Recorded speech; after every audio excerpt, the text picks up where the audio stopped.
आगमन का चौथा सप्ताह, शुक्रवार, पहला पाठ, मलाकी का पहला ग्रंथ, अध्याय 3, पद संख्या 1 से 4, 23 से 24। प्रभु ईश्वर यह कहता है, देखो मैं अपने दूत भेजूंगा जिससे वह मेरे लिए मार्ग तैयार करे। वह प्रभु जिसे तुम खोजते हो अचानक अपने मंदिर आ जाएगा। देखो विधान का वह दूत जिसके लिए तुम तरसते हो आ रहा है। कौन उसके आगमन के दिन का सामना कर सकेगा? जब वो प्रकट होगा तो कौन टिकेगा? क्योंकि वह सुनार की आग और धोबी के खार के सदृश है। वह चांदी गलाने वाले और शोधन करने वाले की तरह बैठकर लेवी के पुत्रों को शुद्ध करेगा और सोने चांदी की तरह उनका परिष्कार करेगा। तब वे योग्य रीति से ईश्वर को भेंट चढ़ाएंगे और प्रभु ईश्वर प्राचीन काल की तरह यूदा और यरूशलेम की भेंट स्वीकार करेगा। देखो उस महान एवं भयानक दिन के पहले, प्रभु के दिन के पहले, मैं नबी एलिया को तुम्हारे पास भेजूंगा।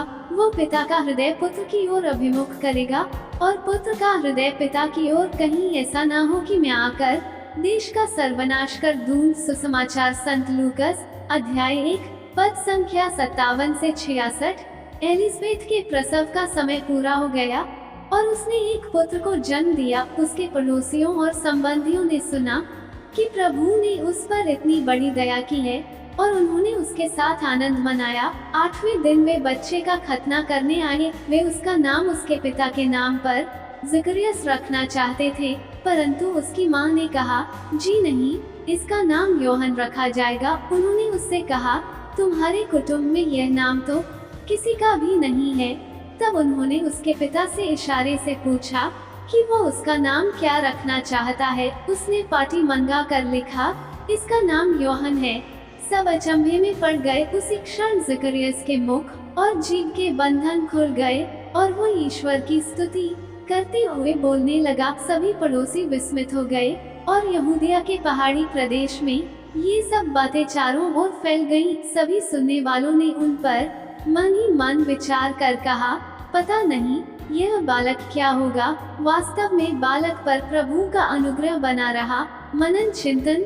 ज़करिया के परिवार को ईश्वर की योजनाओं के साथ तालमेल बिठाना पड़ा। एलिज़ाबेथ बांझ थी। ज़करिया और एलिज़ाबेथ दोनों बूढ़े हो चले थे। प्रभु ने उस दंपति को अपने बुढ़ापे में एक बच्चा देकर आशीर्वाद दिया, एक बच्चा जो मसीहा का अग्रदूत बनेगा। उन्हें प्रभु की मांग को पूरा करने के लिए पिता के नाम पर बच्चे का नामकरण करने की परंपरा से हटना पड़ा। ज़करियस और एलिज़ाबेथ के परिवार के अनुभवों से हम सीखते हैं, सबसे पहले कि बच्चे ईश्वर के हैं और ईश्वर के उपहार हैं। इसलिए बच्चों को ईश्वर से धन्यवाद और निष्ठा के साथ प्राप्त किया जाना चाहिए।